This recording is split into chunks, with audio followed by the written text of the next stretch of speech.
많은 사람들이 내가 한 번 받은 구원은 영원히 잃어버릴 수 없다고 믿으면서 그러면서 어떻게 합니까? 죄를 아주 쉽게 지어요. 무슨 큰 죄만 문제가 되는 것이 아닙니다. 제가 이런 이야기를 들었습니다. 어떤 목사님이 어떤 분과 상담을 하셨어요. 그분이 장로님이세요. 근데 그분이 첩이 있어요. 다시 말하면 두 집 살림을 몰래 하고 있는 거예요. 근데 이 장로님이 무척 괴로워하죠. 양심에 좀 부대끼죠. 그래서 정말 죄송합니다, 목사님. 제가 참 나쁜 놈입니다. 그래서 저는 주님 앞에 가서 받을 상금이 없다는 거 제가 압니다. 그러나 내가 구원받았다는 것은 내가 확신합니다. 그건 내가 흔들리지 않습니다. 여러분 이렇게 말하면 여러분 뭐라고 대답하시겠어요? 사실 이런 분들에게 많은 분들이 구원은 잃어버릴 수 없지만 상급이 문제다. 이런 식으로 접근합니다. 이건 굉장히 잘못된 거예요. 그 사람은 구원받은 것이 아닙니다. 회개하지 않는 한. 분명히 말해줘야 돼요. 당신 구원받은 것이 아니라고. 어떻게 합니까? 그거는 믿음의 사람이 아니에요. 여러분 야고보의 그 경고를 아주 엄중하게 들어야 됩니다. 지적으로 동의했다고 믿는 것 아니에요. 믿음에는 반드시 행함이 있어야 되고 그 믿음은 살아있는 믿음이어야 합니다. 그래서 자꾸 믿음을 점검하라는 거예요. 고린도후서 13장 5절에 너희가 믿음 안에 있는가 너희 자신을 점검하고 스스로 점검하고 확증하라고. 그렇지 않으면 너희가 버리운 자라고. 그래서 지금 히브리서의 저자가 말하는 것을 오늘날 구원의 확신을 배운 사람들은 전부 바이패스합니다. 이걸 전혀 걱정하지 않아요. 그러므로 우리는 두려워할지니 그의 안식에 들어갈 약속이 남아있을지라도 너희 중에 혹 미치지 못할 자가 있을까 합니다. 분명히 경고하고 있죠. 그런데도 이것은 우리에겐 해당이 되지 않는다라고 생각해요. 이제 6장에 가면 정말 어려운 경고가 나옵니다. 그때 제가 좀 더 자세히 설명하겠습니다. 여기서 두려워하라는 거예요. 두려워하면서 내가 미치지 못하면 어떡하나. 그러한 두려움은 무엇을 가져오죠? 내가 끝까지 믿음 안에 머물고자 합니다. 그런데 오늘날에는 이런 말씀을 읽을 때 이것은 구원에 관련된 것이 아니라고 설명을 합니다. 대단히 잘못된 말씀이고요. 이러한 가르침이 한국교회에 아주 널리 퍼져 있어요. 이것이 복음의 왜곡이에요. 제가 보기에는 정말 우리가 일깨워야 합니다. 소위 목사라고 하는 사람들이 일깨워야 돼요. 엄청나게 많은 사람이 속고 있습니다. 엄청나게 많은 사람이 지금도 매일매일 지옥으로 가고 있어요. 잘못 알고 있어요. 구원받지 못한 거예요. 우리가 죄 안 짓는다는 얘기는 아닙니다. 그러나 죄와 싸워야 돼요. 우리가 연약해서 죄를 짓습니다. 어떨 때는 우리도 강팍해져요. 그러나 참으로 구원받은 자라면 회개하게 되어 있습니다.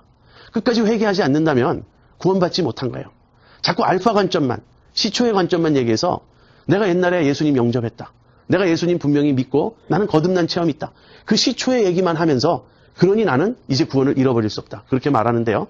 그 믿음이 참된 믿음이었다면 오메가 관점에서도 성립되어야 한다는 거예요. 그래서 내가 뒤돌아보니 하나님께서 나를 지켜서 수없이 내가 넘어지기도 하고 참 주님 앞에서 실패도 많았지만 그래도 내가 또다시 회개하고 경성해서 끝까지 믿음을 내가 지키고 믿음 안에 머물 수 있었다. 이 오메가 관점적인 고백이 뒤따라야 한다는 거예요. 여러분 우린 두려워해야 됩니다. 그러면 큰 죄를 짓지 않는 한 괜찮은 것인가? 그렇지 않아요. 만약에 여러분이 죄를 심상히 생각하고 있다면 구원받지 않았을 가능성이 크다는 것을 절실히 깨달아야 됩니다. 여러분 예수님 분명히 그렇게 말씀하셨죠. 중심으로 형제를 용서하지 않으면 천부께서도 용서하지 않는다고. 우린 이런 말을 가볍게 넘깁니다. 중심으로 용서하지 않아요. 여전히 미워해요. 여전히 증오해요. 여전히 원수처럼 지내요. 그런데도 담대해요. 구원의 확신이 있어요. 이것이 지금 얼마나 잘못된 것인지 아십니까? 여러분 우리는 남을 쉽게 미워합니다. 쉽게 거짓말합니다. 쉽게 사기칩니다. 얼마나 문제가 많은지 몰라요. 그런데 담대해요. 구원의 확신이 있어요. 이것이 은혜라는 거예요. 이것이 은혜입니까? 이것이 속는 것 아닐까요? 이렇게 말하면 꼭 행위구원론이라고 말해요. 율법의 행위로는 구원받을 수 없습니다. 우리는 완벽할 수가 없어요. 그러나 참 믿음은 반드시 행위가 뒤따릅니다. 그래서 율법의 행위와 믿음의 행위는 다른 것이에요. 율법의 행위는 아니지만 그걸로 구원받는 건 아니지만 참 믿음은 변화가 있고 반드시 행위가 뒤따르게 되어 있습니다. 그래서 너무나 많은 사람이 속고 있다는 것. 그러면 여러분 자신의 성화 때문에 자신의 어떤 이 죄 때문에 심각히 고민하고 두려워하게 되죠. 고린도서 7장에 가보면요. 세상 근심과 하나님의 뜻대로 하는 근심을 구분하고 있습니다. 세상의 근심, 세상적인 염려는 죄예요. 그거는 하나님을 불신하기 때문에 믿지 못하게 때문에 하는 근심입니다. 그러나 하나님의 뜻대로 하는 근심이 있어요. 바울이 고린도 교인들을 심하게 책망했습니다. 그러자 그 책망을 들은 고린도 교인들이 근심했습니다. 하나님의 뜻대로 하는 근심은 회개에 이르게 합니다. 그래서 우리가 근심해야 되는 거예요, 사실은.